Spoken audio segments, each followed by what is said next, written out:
नमस्कार प्यारे साथियों, स्वागत है आप सभी मित्रों का स्टडी वेब्स के ऑफिशियल प्लेटफॉर्म पर। कैसे हैं आप सभी लोग? आशा करते हैं आप सभी लोग स्वस्थ होंगे और अपनी तैयारी बढ़िया तरीके से कंटिन्यू कर रहे होंगे। दोस्तों, अगर हम आपसे बातचीत करें तो आज के सेशन में हम लोग अर्थशास्त्र का एक बहुत ही महत्वपूर्ण टॉपिक डिस्कस करेंगे और टॉपिक का नाम क्या है? तो हम कहेंगे राष्ट्रीय आय या नेशनल इनकम। अगर हम इसके बारे में थोड़ी सी बातचीत करें तो ये चाहे कोई भी एग्जाम हो, चाहे तो एसएससी का एग्जाम हो, चाहे तो आप आरओ या आरओ का एग्जाम देने जाओ, और इवन अगर आप यूपीपीएससी या फिर आप यूपीएससी का भी एग्जाम देने जाते हो, या फिर हम कहें आप रेलवे का एग्जाम दो, या हम बातचीत करें आपसे यूपीपी यूपीएसआई, मतलब कोई भी एग्जाम देने जाओ, कोई भी एग्जाम देने जाओ, हर एग्जाम के लिए मोस्ट इंपॉर्टेंट क्या है, ये टॉपिक माना जाता है। ठीक है, तो हम प्रश्न शुरू करते हैं कि भैया नेशनल इनकम होती क्या है, क्या होती है? तो हम कहेंगे राष्ट्रीय आय का मतलब होता है राष्ट्र की आय। सिंपल से समझिएगा, मतलब अगर हम आपसे बातचीत करें तो राष्ट्रीय आय का क्या मतलब है? राष्ट्रीय आय का मतलब जो शब्द से निकलता है वो है राष्ट्र की आय। क्या मतलब है? राष्ट्र की आय। अब इसको हम दूसरी भाषा में अगर पढ़ने का प्रयास करें, समझने का प्रयास करें, तो अगर परिभाषा के स्तर की बातचीत करी जाए तो क्या होता है?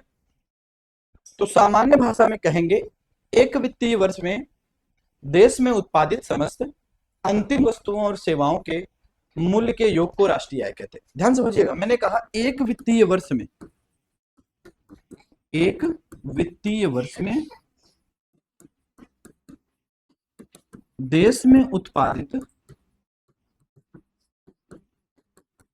समस्त अंतिम वस्तुओं और सेवाओं के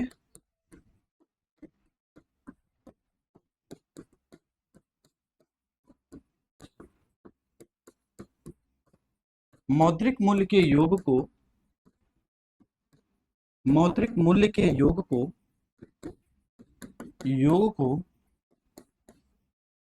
राष्ट्रीय आय कहते हैं। क्या कहते हैं? नेशनल इनकम कहते हैं, राष्ट्रीय आय कहते चले। बहुत अच्छी बात है, यहीं पर ध्यान से समझिएगा। पहला शब्द हमने लिखा एक वित्तीय वर्ष में। क्या शब्द है? एक वित्तीय वर्ष में। क्या मतलब है इसका? एक वित्तीय वर्ष का क्या मतलब हो? एक वित्तीय वर्ष की बातचीत करें तो वित्तीय वर्ष हमारा जो होता है वो प्रारंभ होता है, फाइनेंशियल ईयर की बातचीत करें तो कब से कब का होता है? फाइनेंशियल ईयर अगर आप देखो तो हम कहेंगे ये 1 अप्रैल से प्रारंभ होता है और कब तक चलता है? 31 मार्च तक चलता है। भारत के संबंध में वित्तीय वर्ष ये है। ठीक, बढ़िया। दूसरा देश की सीमा, ध्यान समझिएगा, दूसरा टर्म है देश की सीमा। Within the territory of a country, देश की सीमा के भीतर, मतलब हमारे देश के भीतर जो प्रोडक्शन होगा उसका। और कहा कि अंतिम वस्तुओं और सेवाओं या हम कहें फाइनल गुड्स एंड सर्विसेज। हम क्या कहेंगे? Final goods and services.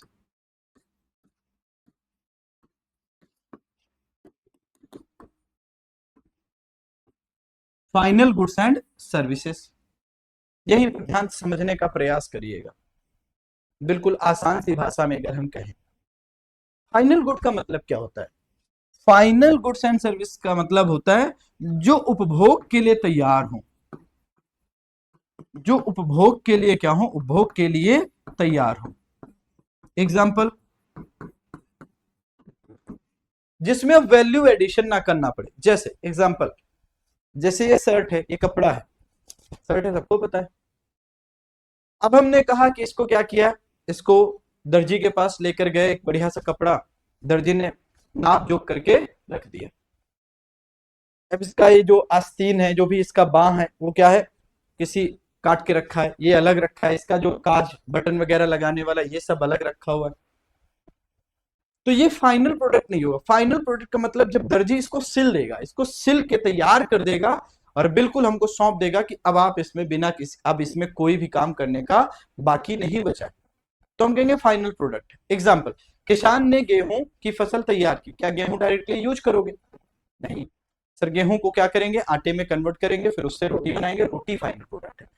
तो यहाँ फाइनल प्रोडक्ट को समझना, अंतिम वस्तु, मतलब नेशनल इनकम की कैलकुलेशन में मध्यवर्ती वस्तुओं को हम शामिल नहीं करते। तो यहां पर मतलब एक लाइन समझ लीजिएगा, राष्ट्रीय आय की गणना में, राष्ट्रीय आय की गणना में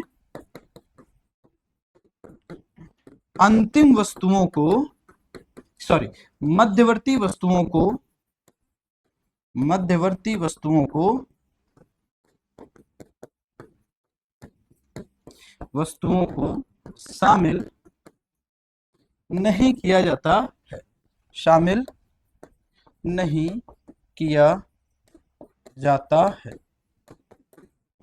मध्यवर्ती वस्तुएं शामिल नहीं होंगी। फाइनल प्रोडक्ट जो कंजम्पशन के लिए बिल्कुल तैयार होगी, हम केवल उसी को शामिल करेंगे।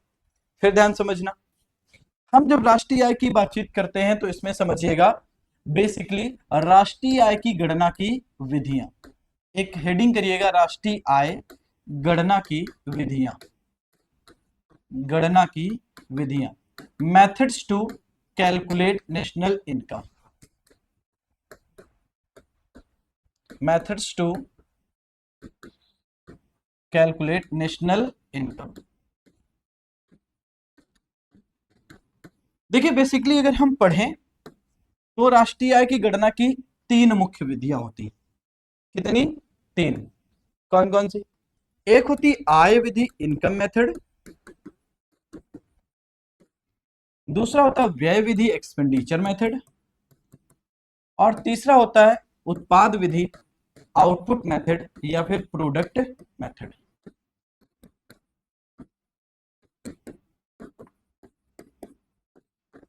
इसको हम क्या करेंगे? एक्सपेंडिचर मेथड,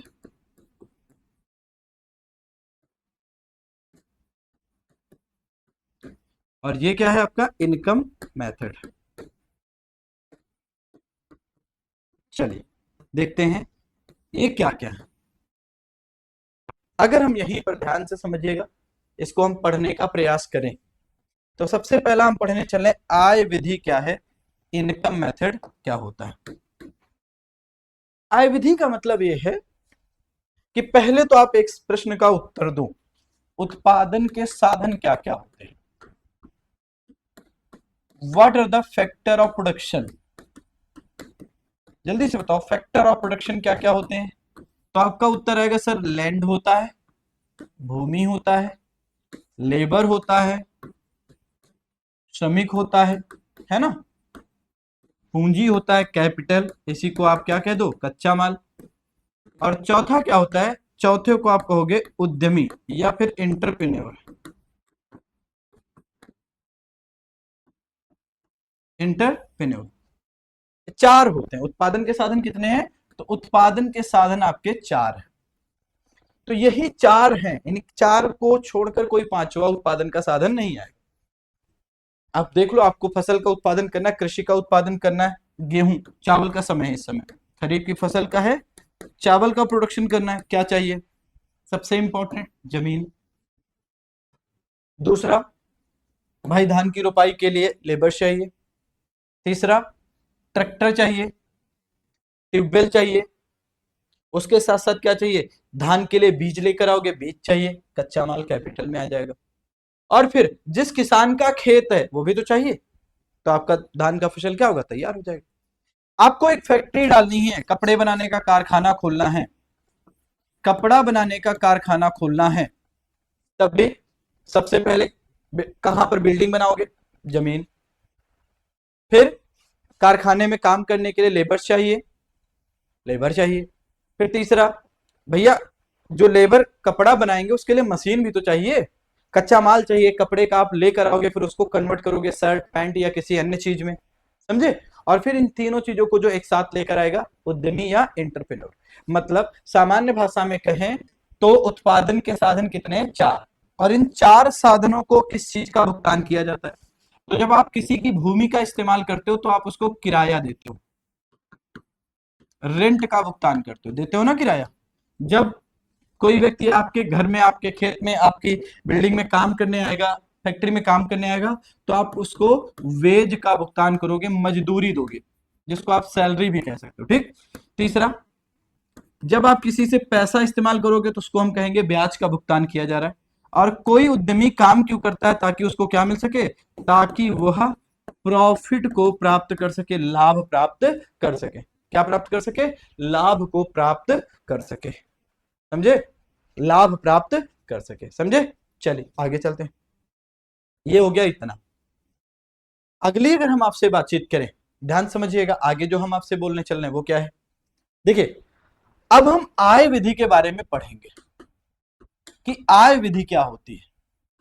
तो सामान्य भाषा में अगर हम उत्तर दें, बिल्कुल आसान सी भाषा में, हम कहेंगे एक वित्तीय वर्ष में देश में उत्पादन के सभी कारकों के द्वारा जो भी आय का सृजन किया जाता है, उसके योग को क्या कहते हैं? उसको हम योग को राष्ट्रीय आय कहते हैं। ध्यान समझ लिखिएगा। मतलब एक वित्तीय वर्ष में, एक वित्तीय वर्ष में उत्पादन के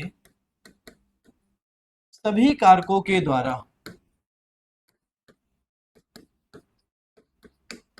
सभी कारकों के द्वारा, एक वित्तीय वर्ष में उत्पादन के सभी कारकों के द्वारा प्राप्त की गई धनराशि के योग को,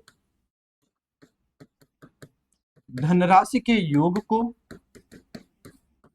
आय विधि के तहत राष्ट्रीय आय कहते हैं। क्या कहते हैं? आय विधि के तहत राष्ट्रीय आय कहते हैं। राष्ट्रीय आय कहते, राष्ट्रीय आय कहते किसको? जो भी उत्पादन के कारक है, लैंड, लेबर, कैपिटल, इंटरप्रेन्योर, उनके द्वारा जो भी आय जनरेट करी जाती है तो उसको क्या कहते हैं? National income. तो नेशनल इनकम यानी कि एनआई बराबर फार्मूला क्या हो जाएगा? तो आपको पता है कि सर, हम लोग जब आप किसी की जमीन का इस्तेमाल करते हैं तो हम उसको रेंट देते हैं, किराया देते हैं, देते हैं ना। जब हम सर किसी मजदूर को अपने घर में काम करने के लिए बुलाते हैं, या कोई मजदूर किसी फैक्ट्री में काम करता है तो उसको मजदूरी दिया जाता है। जब आप किसी बैंक से पैसा उधार लेकर आते हो तो उसको क्या भुगतान करते हो? इंटरेस्ट रेट, ब्याज का भुगतान करते हो। और सबसे इंपॉर्टेंट, इंटरप्रेन्योर वो क्या चाहता है? प्रॉफिट। मतलब हम कहेंगे किराया, आर फॉर रेंट, इसको शॉर्ट में अगर मतलब अगर हम कहें तो इसको ऐसे लिखा जाता है, R plus W plus I R plus profit. और हिंदी में क्या कहोगे? किराया प्लस मजदूरी। हिंदी में क्या कहोगे? किराया प्लस मजदूरी, मजदूरी प्लस ब्याज दर, ब्याज भुगतान या ब्याज दर, और प्लस क्या है? लाभ। यही मतलब एक वित्तीय वर्ष में कितना किराया देश में जनरेट हुआ, एक वित्तीय वर्ष में कितने लोगों ने काम करके कितना वेतन पैसा पाया है, वही मजदूरी, सैलरी को ही मजदूरी कहते हैं। तीसरा, ब्याज दर, कितना कच्चा माल से पैसा प्राप्त हुआ, कितना किसी मशीन को इंस्टॉल करके कितना पैसा प्राप्त हुआ है, समझ रहे हो? कितना बैंकों ने उधार दिया लोगों को, उससे कितना पैसा जनरेट हुआ है, और सबसे अंत में लाभ। इन चारों चीजों को, योग को क्या कहते हैं? आय विधि के तहत राष्ट्रीय आय कहते हैं। ठीक, क्लियर? चलो आगे। दूसरा है व्यय विधि, एक्सपेंडिचर मेथड।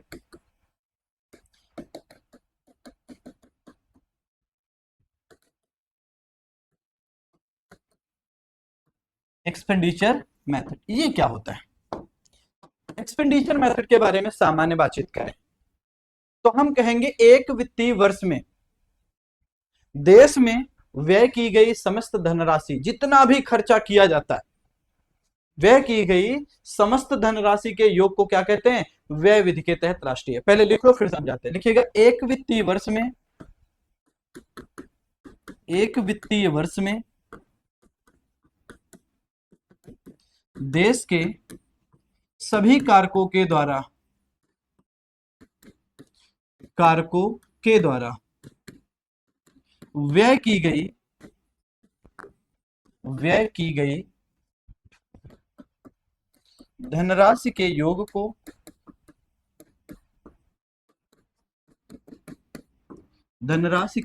को व्यय विधि के तहत राष्ट्रीय आय कहते हैं।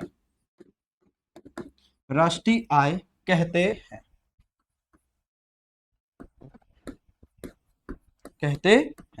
अब कैसे, देखो अब ध्यान समझना। एक सामान्य व्यक्ति लेते हैं। सामान्य व्यक्ति है सुरेश जी। कौन है? सुरेश जी। सुरेश जी की इनकम मतलब आय को हम किससे इंडिकेट करें? आय को हम वाई से इंडिकेट करें। अब एक व्यक्ति अपनी आय का क्या करेगा? ध्यान से सोच समझ के उत्तर करिएगा, दिमाग को चलाने का प्रयास करिएगा तो तैयार हो जाएगा ये। सर हमको पैसा मिलता है, हम क्या करते हैं? या तो खर्चा कर देते हैं कंजम्पशन, या तो हम खर्च कर देते हैं मतलब उपभोग करते हैं। उपभोग करते हैं ना। या फिर सर हम क्या करते हैं? उपभोग के बाद जो कुछ पैसा बच जाता है हम उसको बचत कर लेते हैं, सेविंग कर लेते हैं। मतलब कंजम्पशन प्लस क्या कहेंगे? सेविंग। कंजम्पशन प्लस क्या कहेंगे? सेविंग। पक्का? अब सुरेश की इनकम 1000 रुपए पर डे हो तो सुरेश क्या करेंगे? कुछ पैसा खाएंगे, 300 400 500 रुपए खर्च करेंगे और कुछ पैसे 500 600 रुपए बचत करेंगे। यही प्रक्रिया सबकी। लेकिन यही सुरेश की इनकम बढ़ जाए, सुरेश की इनकम क्या हो जाए? बढ़कर 10,000 रुपए पर डे हो जाए। अब क्या होगा सर? अब सुरेश की आय कितनी हो गई है? 10,000 रुपए पर डे। मतलब सर ज्यादा हो गई है। ज्यादा हो गई है तो सर खर्चा तो करेंगे ही, बिल्कुल। सर बचत भी करेंगे, बिल्कुल। लेकिन जब आपकी आय एक लिमिट से ज्यादा हो जाती है तो आप सरकार को डायरेक्टली टैक्स पे करना पड़ता है, मतलब एक खर्चा और टैक्स के रूप में। T for tax, T for tax. करोगे कि नहीं? बोलो। अभी टैक्स वाला पैसा किसके पास जाएगा? सर गवर्नमेंट के पास जाएगा। सर क्या गवर्नमेंट क्या करेगी इस पैसे का? अपने पास रखेगी? नहीं सर, सड़क बनवा देगी, अस्पताल बनवाएगी, विद्यालय बनवाएगी। हालांकि आजकल की सरकार विद्यालयों को मर्जर पर फोकस कर रही है क्योंकि उसका उद्देश्य सरकार लोगों को शिक्षा प्रदान करना नहीं। तो ध्यान से समझिएगा, वो खैर पॉलिटिकल बात हो जाएगी, किसी अन्य दिन हम उस पर बात करेंगे। लेकिन बेसिकली लोग टैक्स देते हैं। टैक्स का काम क्या होता है?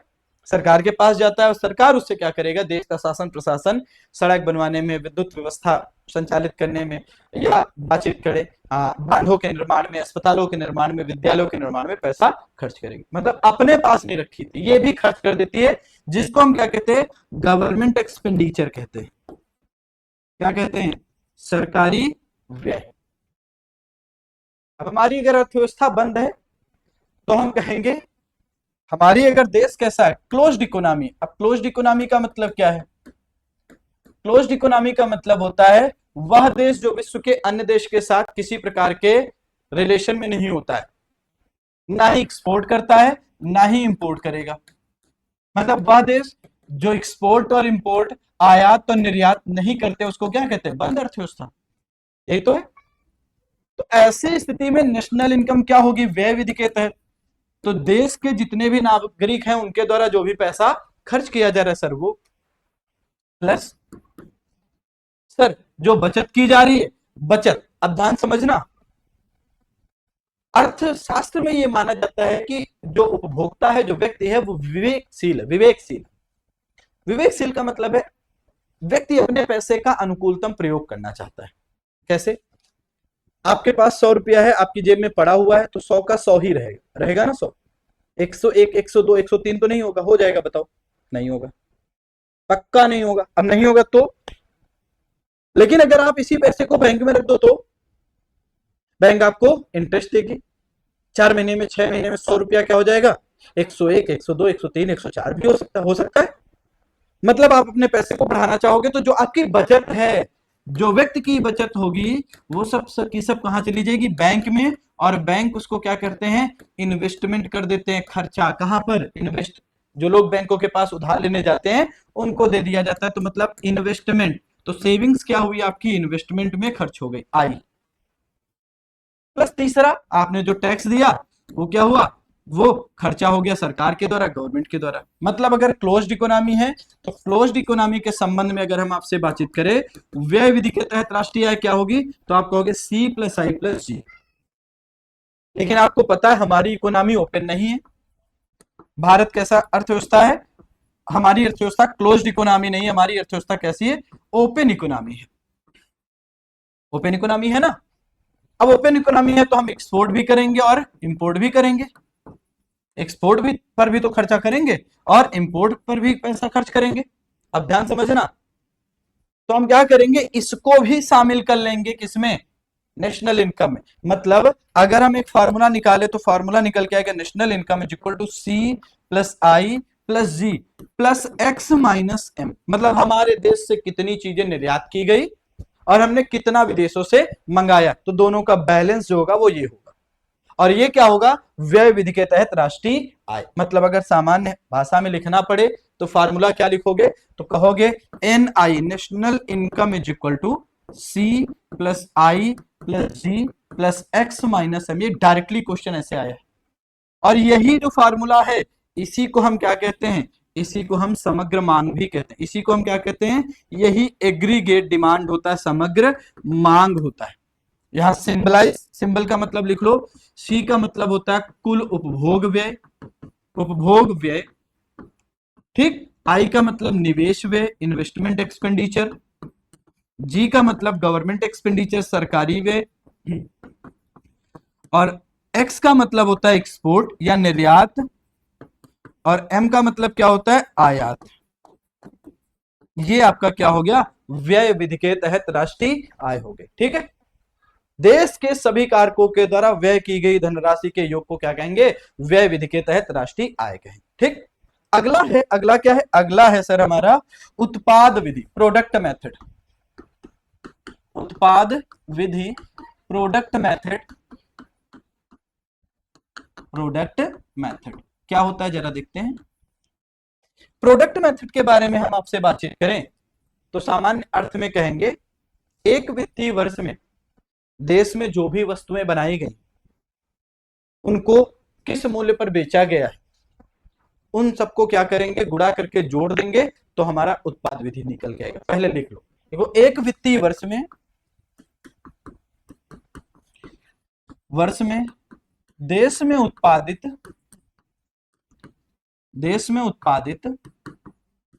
समस्त अंतिम वस्तुओं के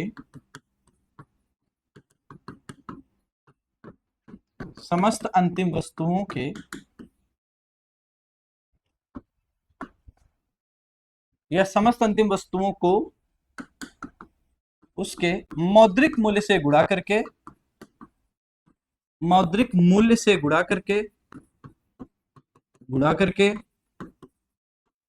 जोड़ने पर उत्पाद विधि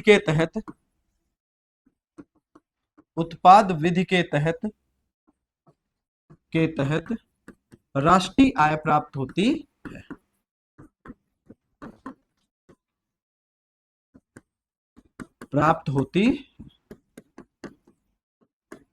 चलिए समझते हैं। एक फार्मूला होता है national income is equal to sigma P into क्यू। P का मतलब होता है प्राइस ऑफ द कमोडिटी, मतलब वस्तु का कीमत, ऑफ द कमोडिटी। और Q का मतलब होता है क्वांटिटी। अब इसको समझते हैं एक एग्जाम्पल के माध्यम से, समझने का प्रयास करिएगा। ठीक, जैसे मान लो हम कहते हैं 2025-26 का वित्तीय वर्ष चल रहा है, हम यही ले लेते हैं और मान के चलते ये वर्ष क्या है, पूरा हो गया। 2026-27 में हम एंट्री कर चुके हैं। अब देखिए हम कह रहे हैं हमारे देश में पेन का प्रोडक्शन हुआ, कितना, पेन का। हमने कहा हमारे देश में सपोज करिए कपड़े का प्रोडक्शन हुआ, हमारे देश में डिजिटल बोर्ड का प्रोडक्शन हुआ, हमारे देश में ये कंप्यूटर का प्रोडक्शन हुआ,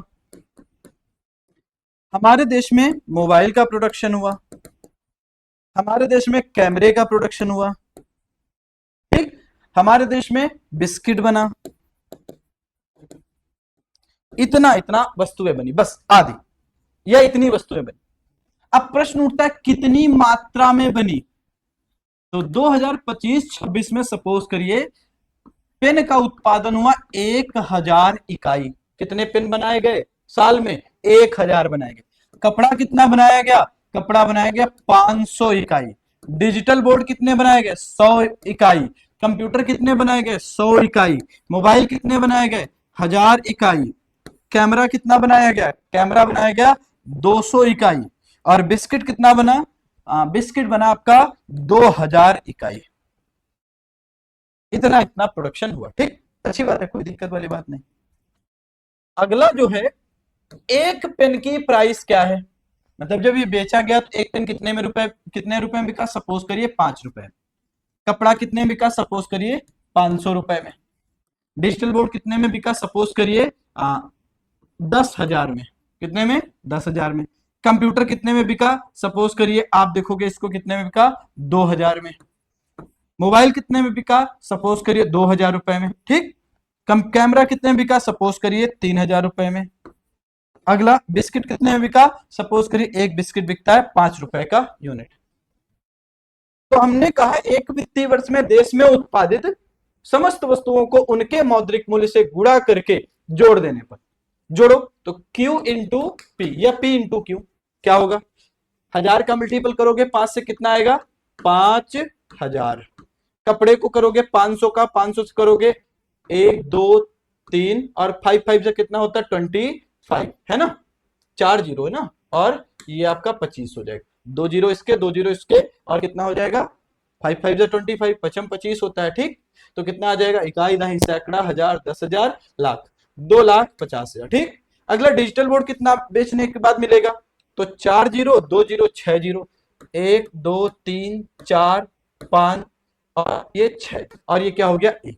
ठीक भाई, 4 जीरो इधर, 2 जीरो इधर, 6 1। ठीक, अगला कंप्यूटर को मल्टीपल करोगे कितना बिका? कितने में है? 2000 रुपए में। 100 यूनिट प्रोडक्शन हुआ था, तो कितना? 3 2 5, 5 जीरो और 2, 5 जीरो, 3 2 5 है ना ये। अगला देखो क्या है, मोबाइल कितने बिका? तो 3 3 3 6, मतलब 2 के आगे 6 जीरो। क्लियर? अगला देखो कैमरा कितने बिका? तो 2 और 3 5, 3 दूना 6, 6 के आगे कितना जीरो? 5 जीरो। ठीक, और अगला कितना है? 2000 का मल्टीपल करोगे 5 से कितना आ जाएगा? तो आप कहोगे सर 10,000।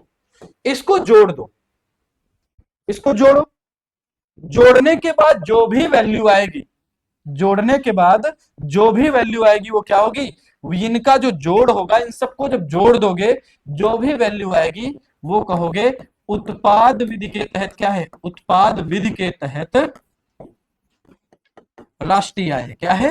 राष्ट्रीय आय है। उत्पाद विधि के तहत क्या है? राष्ट्रीय आय देखने को मिलेगी। ठीक है, समझ में आया कि नहीं बताओ? बस 3, आय विधि, व्यय विधि, उत्पाद विधि, चौथी कोई मेथड नहीं। प्रश्न कैसे पूछा जाता है? एक प्रश्न देख लेते हैं।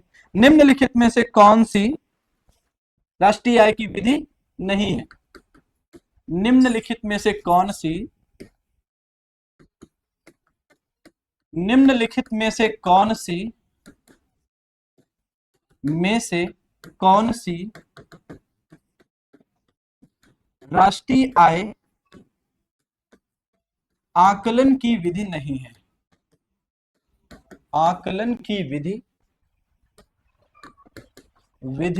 नहीं है, नहीं है। 4 ऑप्शन, आय विधि, इनकम मेथड, व्यय विधि, एक्सपेंडिचर मेथड, तीसरा है उत्पाद विधि, और चौथा है ब्याज विधि। ब्याज विधि, अब कोई भी चेंज कर दे ब्याज विधि की जगह तो सिंपल सा उत्तर कहोगे सर यही वाला है, ये नहीं है। बाकी तीनों मेथड से हम क्या कहते हैं? नेशनल इनकम को कैलकुलेट करते हैं। क्लियर? ठीक, हमको इसमें अभी क्या पढ़ना है?